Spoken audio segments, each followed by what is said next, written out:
थेवी to Gokarna. आणि आमचा trip plan असा आहे की फर्स्ट उद्याचा डे असणार आहे तो फुल मुर्डेश्वर.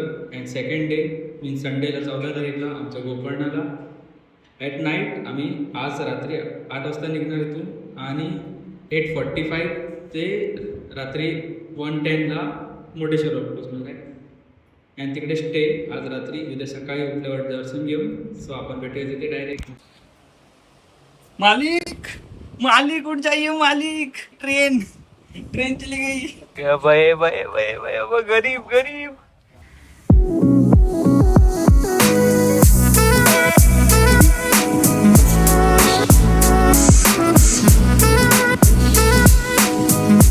फायनली काही आमची ट्रेन आलेली आहे.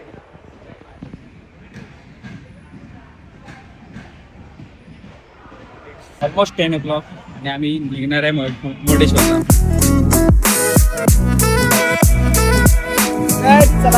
गाडी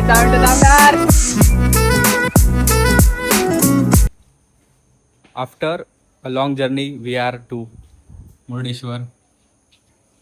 finally reach to Murdeshwar at 2 o'clock.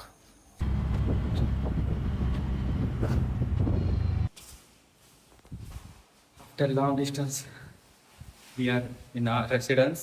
It's Lima residence, and this is my lodge. A stay tonight. अरे येऊ तर दे रूम मध्ये, मग झोप पहिलीच. या सस्ता सर्व.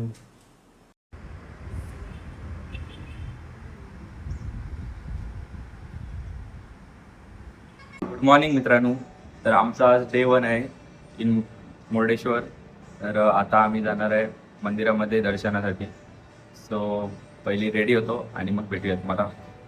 फायनली नाश्ता आलेला आहे आणि आता फायनल नाश्ता करून आम्ही देवळात निघणार आहे दर्शनाला.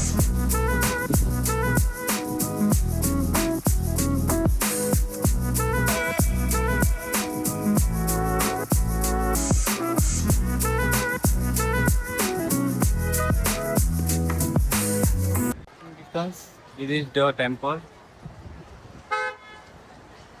Look at this.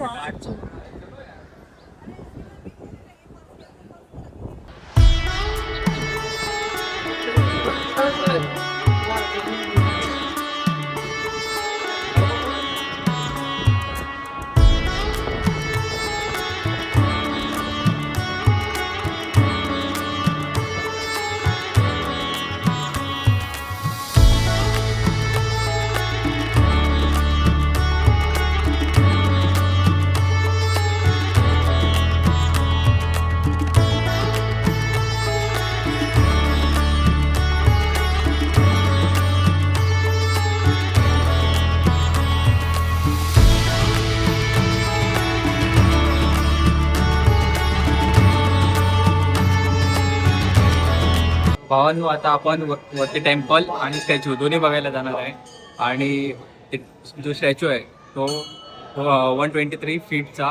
आणि हे मंदिर जे आहे टोटल ते वर्ल्ड सेकंड लार्जेस्ट टेम्पल आहे, जे की इंडियामध्ये आहे आपल्या मुर्डेश्वरला.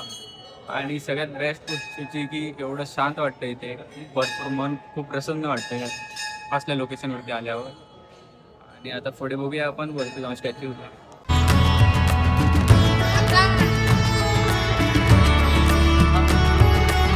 आपटलं हा व्ह्यू बघा.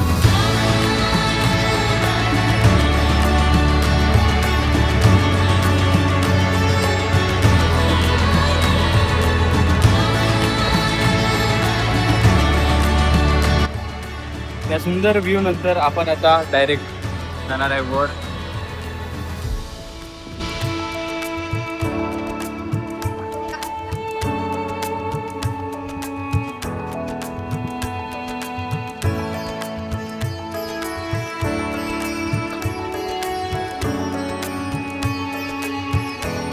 खरंच एवढं बेस्ट वाटतंय आता फायनल डेस्टिनेशनवरती पोचून. केवढे ट्रॅव्हल असू दे, केवढे डिस्टन्स असू दे, काय आणि एक फायनल आपलं डेस्टिनेशन असतं ते असेच. रेस्टॉरंट प्लेस आणि एक्सक्लुडिंग आपल्याला लँग्वेज तर कळणार नाही, बघूया जे इकडचे असतील कन्नडा म्हणतात त्यांना समजेल. सो आपण जस्ट यूज करूया.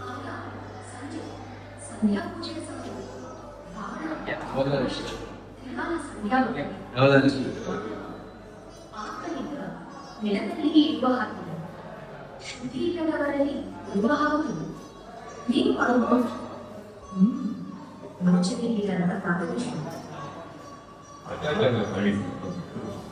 ಗಣೇಶ್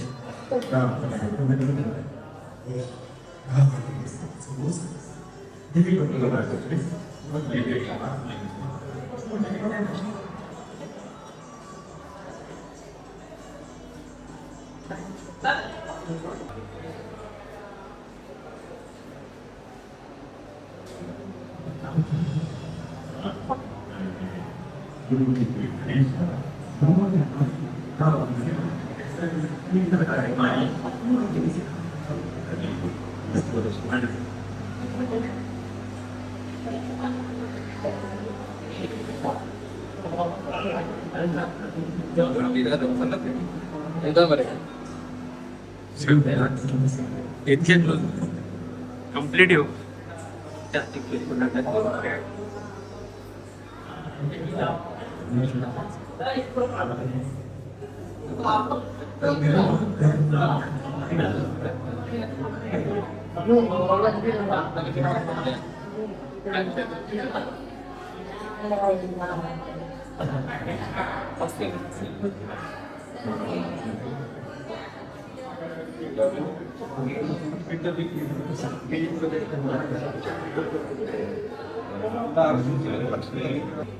विचार माझ्या का सांग.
काय आता आपण परत जाणार आहे मंदिरामध्येच, कारण की आपल्याला आता तिथे टॉपला जायचं आहे. तो तिकडे जाण्यासाठी लिफ्ट असणार आहे आता, आणि रात्रीचा लाईट शो आहे असं आपल्या भावाने सांगितलं आहे. बघूया आता वर जाऊन भेटू. भावानं ही लाईन बघा, ही लाईन कम्प्लीट इथून जी सुरू होते इथून लास्ट तिथेपर्यंत, इथून ही कम्प्लीट लाईन फक्त ह्या लिफ्टने वर जाण्यासाठी टॉप फ्लोअरला, फक्त त्या टॉप फ्लोअरला जाण्यासाठी एवढी कम्प्लीट लाईन लागलेली आहे. गाईज आम्ही जरा हळूच जरा घुसलोय लाईन मध्ये, कम्प्लीट लाईनच्या मध्ये न सांगता.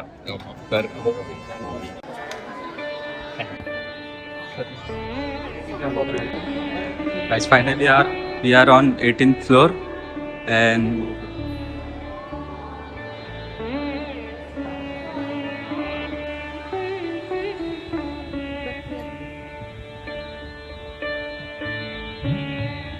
अठराव्या फ्लोअर वरती पोहोचल्यावर हा व्ह्यू तुम्हाला भेटेल.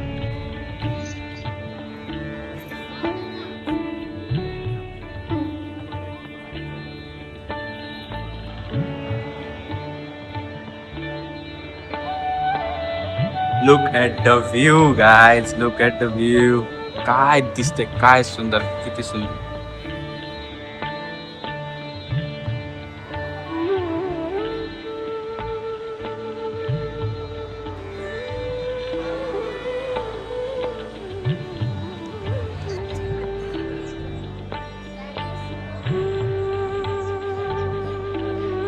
तर आजची रात्री आम्ही स्टे करणार आहे फक्त एक ही गोष्ट बघण्यासाठी आणि हा शो जो की आज रात्रीचा.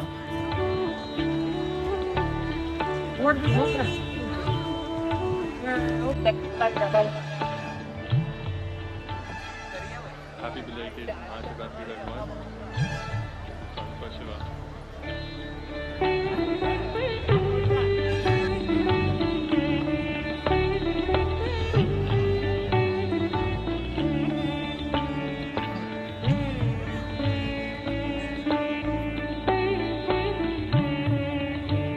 It's a final good by two Murdeshwar.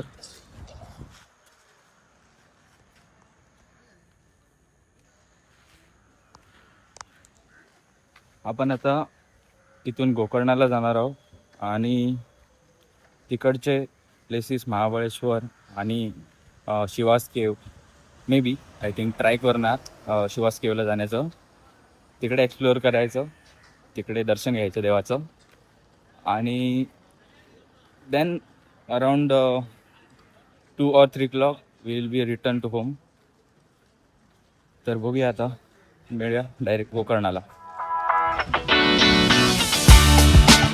Rich Gokarna. आता जायचं आहे टेम्पलकडे, तर टॅक्सी किंवा बस काय असेल ते बघूया पुढे आणि डायरेक्ट तिकडेच भेटूया.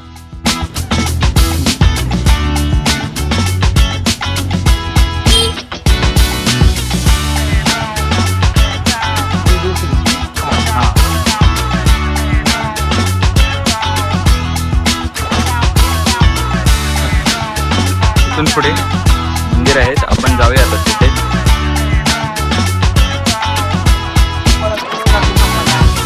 आता आपण मंदिरात जाणार आहोत डायरेक्ट आणि अशा लोकवरती हा आमचा सस्ता आर्नोल्ड फ्रॉम वास्को. गाईज दर्शन झालेलं आहे मस्त ठिकाण आणि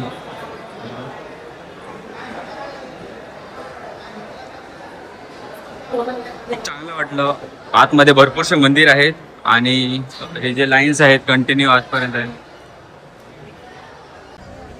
हे सुंदरसं असं मंदिर आहे. तर मित्रांनो, आता मंदिरातून बाहेर पडलोय आम्ही आणि समोरच एक बीच आहे, आता तिथे जाऊन बघणार आणि त्यानंतर रिटर्न जिथून आम्ही आता आलोय मागून तिथे ब्राह्मण भोजन पण आहे, जसं आम्हाला भटजीने सांगितलं. आणि ब्राह्मण भोजन आहे, त्या ब्राह्मण भोजनाला जाण्यासाठी आम्हाला एका भटजींनी सजेस्ट केलं, ज्यांच्याकडून आम्ही आता अभिषेक करून घेतला. तर वेळ 11:30ची सांगितली जेवणाची. दरवेळी 11:30 नंतर जेवण सुरू होतं तिथे ब्राह्मण भोजन. जर तुम्ही कधी इथे गोकर्णाला येत असाल महाबळेश्वर मंदिरजवळ, तर तुम्ही 11:30च्या नंतर तुम्ही जर तिथे अवेलेबल असाल तर तिकडे ब्राह्मण भोजन पण करून घेऊ शकता. आता आम्ही बीचवरती चाललोय, पाहूया कसं आहे इकडचं वातावरण. नमस्कार. तर मित्रांनो, गोकर्ण गणपतीची कथा ही भगवान शंकरांनी रावणाला दिलेल्या आत्मलिंगाशी आणि गणेशाच्या बुद्धिचतुराईशी संबंधित आहे. रावणाचा अहंकार मोडण्यासाठी आणि शिवलिंगाचे रक्षण करण्यासाठी गणपतीने बटूचे रूप धारण करून हे आत्मलिंग जमिनीवर गोकर्ण, कारावार, कर्नाटक येथे स्थिर केला होता. तर मित्रांनो, कथा रावणाने कैलास पर्वतावरती जाऊन घोर तपश्चर्या केली आणि भगवान शंकराला प्रसन्न करून घेतले. वरदान म्हणून रावणाने शंकराकडून आत्मलिंगाची माग केली. शंकराने ते आत्मलिंग देताना एक अट घातली की हे आत्मलिंग जमिनीवर ठेवू नकोस. जर तू ते जमिनीवर ठेवलास तर ते तिथेच कायमचे स्थिर होईल. तर पुढे रावणाला अमरत्व आणि अफाट शक्ती मिळतील या विचाराने सर्व देव चिंतित पडले. देवांच्या विनंतीवरून भगवान गणेशांनी बटू, लहान मुलाचे रूप धारण केले आणि रावणाच्या मार्गात गेले. त्यानंतर रावण संध्याकाळच्या पूजेसाठी व्याकुळ झाला असताना त्याला लघुशंकेची बाधा झाली. त्यावेळी त्या बटू कृपातील गणेशाने रावणाला ते आत्मलिंग हातात धरण्यास दिले आणि स्वतः सांभाळण्याचे नाटक केले. रावणाने परत येईपर्यंत ते जमिनीवर न ठेवण्याची ताकीद दिली. परंतु रावण जाताना गणेशाने मुद्दाम ते जड आत्मलिंग जमिनीवर ठेवले. रावण परत आल्यावर त्याने ते लिंग उचलण्याचा खूप प्रयत्न केला, परंतु अटीनुसार ते लिंग जमिनीवर ठेवल्यामुळे तिथेच स्थिर झाले. रावणाने ते उपटण्याचा प्रयत्न केला तेव्हा त्याचे आकार गायीच्या कानासारखे म्हणजे गोकर्ण झाले. तेव्हापासून त्या गावाला मित्रांनो गोकर्ण असे नाव पडले.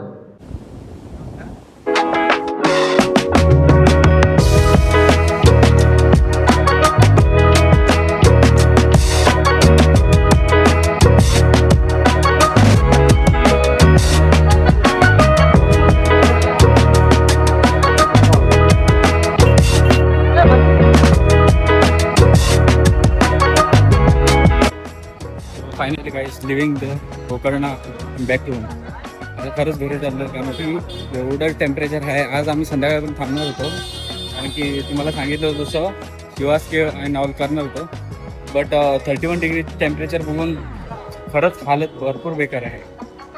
मित्रांनो प्लॅनमध्ये थोडा चेंज झाला आहे आता की आम्ही जे लास्ट 2 वाजता तिथून निघालो गोकर्णावरून.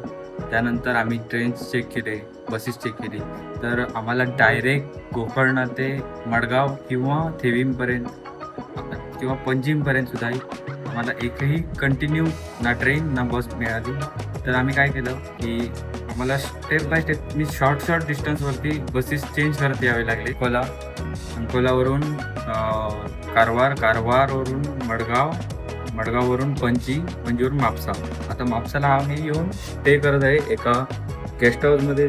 सो हॅलो मित्रांनो, हा व्हिडिओ इथेच संपतो आहे, पण लास्ट व्हिडिओमध्ये ज्या गेस्ट हाऊसमध्ये आम्ही स्टे केला होता त्याची लोकेशन तुम्हाला मी बायोमध्ये देणार आहे. तिथे जाऊन नक्कीच व्हिजिट करा. एवढी बेस्ट ॲम्बियन्स आणि चांगलं लक्झरियस रूम्स तुम्हाला इन अफोर्डेबल प्राइसेस जवळ त्या लोकेशनवरून तुम्हाला बीचेस अँड क्लब्स खूप जवळ भेटणार आहे. जसं की वाघाटर बीच 4 to 5 किलोमीटर्स, बागा बीच 7 to 8 किलोमीटर्स, अशी एवढी नियरेस्ट प्लेस आणि खूप सुंदर लक्झरियस प्लेस तुम्हाला जवळपास तरी मला वाटत नाही कुठे भेटेल. सो प्लीज पर्सनली मी सांगतो आहे ह्यामुळे, आणि तुम्ही स्वतःहूनसुद्धा तिथे नक्कीच व्हिजिट करा. आणि मित्रांनो मला नक्कीच कळवा हा व्हिडिओ कसा वाटला तुम्हाला. लाईक, शेअर अँड सबस्क्राईब करा आणि सपोर्ट करा तुमच्या भावाला. पुढे असेच व्हिडिओज येत राहणार आणि त्या व्हिडिओजमध्ये सुद्धा मला सपोर्ट दाखवा, कारण की मला एक लाईफ जर्नी दाखवायची आहे जी की आजकालच्या टाईममध्ये आपण बघतो आहे की टाईममुळे किंवा आपल्या वर्कमुळे जे आपले इच्छा असतात, आपले फिरण्याचे प्लॅन्स असतात ते राहून जातात. पण काही वेळी आपण क्लोजेस्ट और सगळ्यात जवळच्या प्लेसेसवरती सुद्धा गेल्यावर आपल्याला खूप बरं वाटतं. आणि इवन थोडे लोक जे आताच्या टाईममध्ये खूप आमच्याकडून मोठे आहेत ते आपल्या 20sमध्ये आपल्या यंग एजमध्ये जे फिरत होते, ओके, ते प्लेसेस ते बघत होते, तेव्हा ही तर सुविधा नव्हती की आता आपण रेकॉर्ड करतो, सगळ्यांना दाखवतो. यूट्यूब, इंस्टाग्राम असे सोशल मीडिया साईट्स आलेले आहेत आणि त्यावरून त्यांना तर ते दाखवता येत नाही. बट तुम्हाला जर असे प्लेसेस माहिती असतील जिथे तुम्ही गेला असाल, जे हिडन असतील, जे की खूप असे कोणी जास्त व्हिजिटेड नसेल, तर आम्हाला कळवा. आम्ही तिथे जाऊन व्हिडिओज बनवू, जसं की त्याने तुमचे पण जे ड्रीम्स आहेत तुमचे जे ते तुम्हाला रिमेंबर होतील, खूप बरं वाटेल. आणि एवढंच नाही तर आमचे व्हिडिओज इन्फॉर्मेटिव्ह पण असतील, थोडे हिडन स्पॉट्स, थोडे हिडन व्ह्यूज आणि खूप सारे फन, आणि तुम्हाला आवडेल तसं आम्ही कंटेंट बनवायचं ट्राय करणार. हा माझा फर्स्ट व्हिडिओ होता, मी ट्राय केला आणि ह्यामध्ये इम्प्रूव्हमेंट करणार आहेत आणि पुढे तुम्हाला इम्प्रूव्ह दिसणार आहेत आणि चांगले व्हिडिओज येणार आहेत. सो सपोर्ट करा, लाईक करा, सबस्क्राईब करा.